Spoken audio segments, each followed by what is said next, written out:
Good morning, students. Today we will proceed with the topic The Heart of the Tree. You have already done its explanation through your modules of RoboMate. In this video, we will discuss about the literary devices and symbolisms used in the poem. By the end of the module, you will be able to learn about various literary devices and their usage in the poem. You will learn about various symbolisms and their relevance in the poem. So let us proceed with the first stanza. What does he plant who plants a tree? He plants a friend of sun and sky. He plants the flag of breezes free, the shaft of beauty towering high. He plants a home to heaven and I, for song and mother croon of bird, in hushed and happy twilight heard. The treble of heaven's harmony, these things he plants who plants a tree. Now let us start with the figures of speeches, that is the literary devices of the stanza 1. What does he plant who plants a tree? Underline this complete line, children. What does he plant who plants a tree? This is anaphora. Anaphora is asking a question and then answering it immediately. So in this line, the poet has asked a question and he will answer it immediately.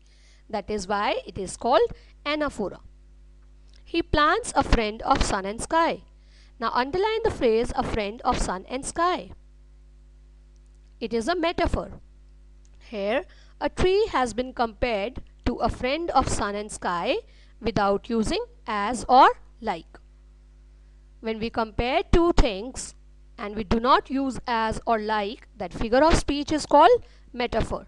So here the poet has compared the trees to friend of sun and sky without using as or like. So it is a metaphor. The same phrase, children, sun and sky. Underline S in sun, S in sky. It is alliteration because it is giving the sound of S. The same phrase, children, a friend of sun and sky, is also metonymy. Now metonymy is a literary device that replaces the name of the thing with the name of something else with which it is closely associated. Now a friend of sun and sky has been used for tree itself, but the poet hasn't used the word tree. He has given it another name which is close to the real name. So it is metonymy. He plants the flag of breezes free. Flag of breezes free is a metaphor. A tree has been compared to flag of breezes without using as or like. Flag and free. Underline F in flag and F in free. It is alliteration giving sound of F. The shaft of beauty towering high. Underline shaft of beauty towering high. This is visual imagery. He plants a home to heaven and I.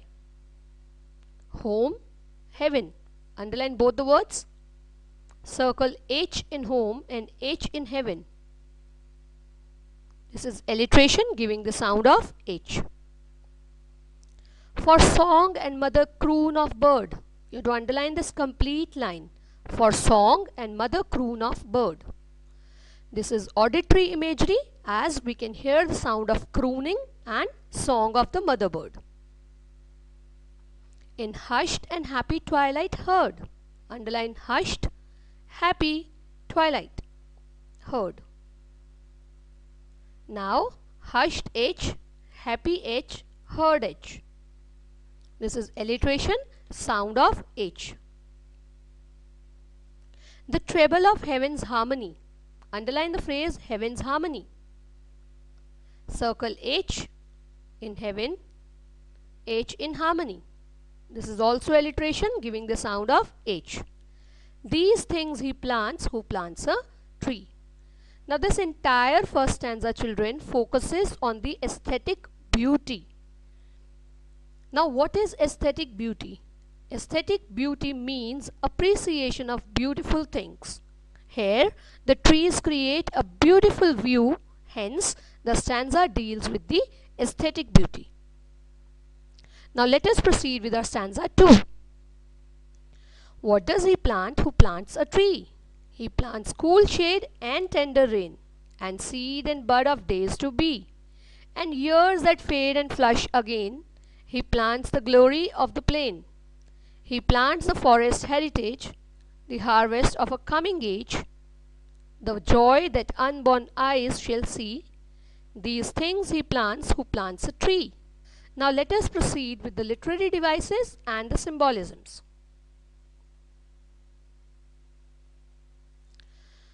What does he plant who plants a tree? Again, anaphora, asking a question and answering it immediately. He plants cool shade and tender rain. Underline cool shade, tender rain. This is metonymy, another name given to trees. A seed and buds of days to be.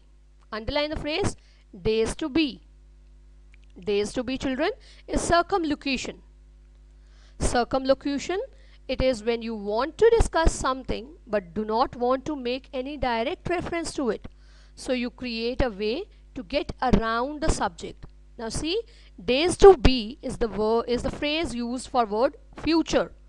But the poet hasn't used the word future, he has used the word days to be. He hasn't made any direct reference to future.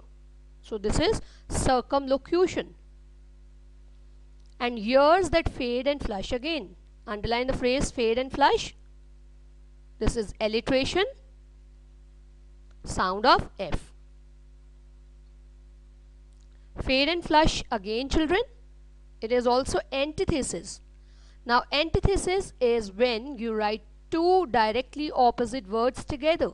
Fade and flush are two directly opposite words. So this is antithesis also. Fade and flush is also symbolism.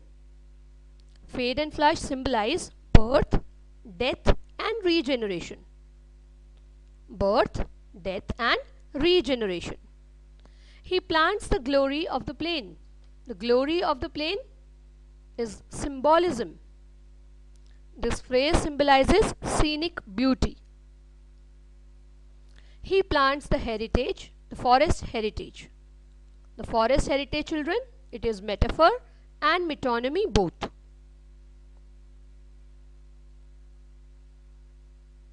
The harvest of coming age. Underline the harvest of coming age, the complete phrase. It is a metaphor. The joy that unborn eyes shall see. These things he plants who plants a tree. Now the second stanza speaks about the benefits of planting a tree. Let us start with the third stanza. What does he plant who plants a tree?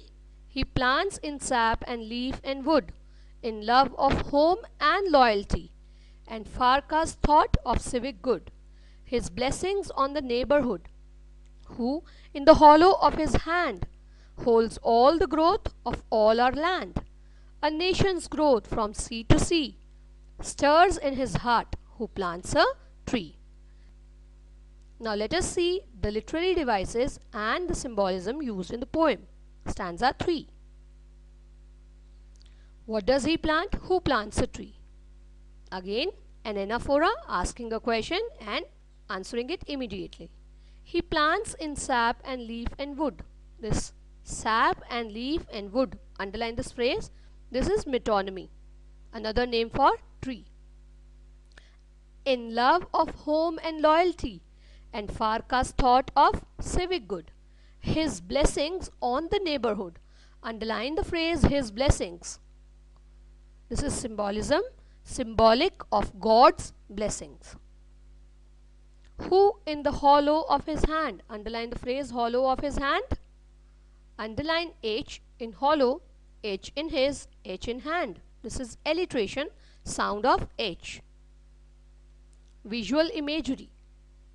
This is complete visual imagery. Holds all the growth of our land, a nation's growth from sea to sea, stirs in his heart who plants a tree. That is all about the symbolisms and literary devices used in the poem The Heart of the Tree. Now you will solve the questions of extract 2 in your workbook.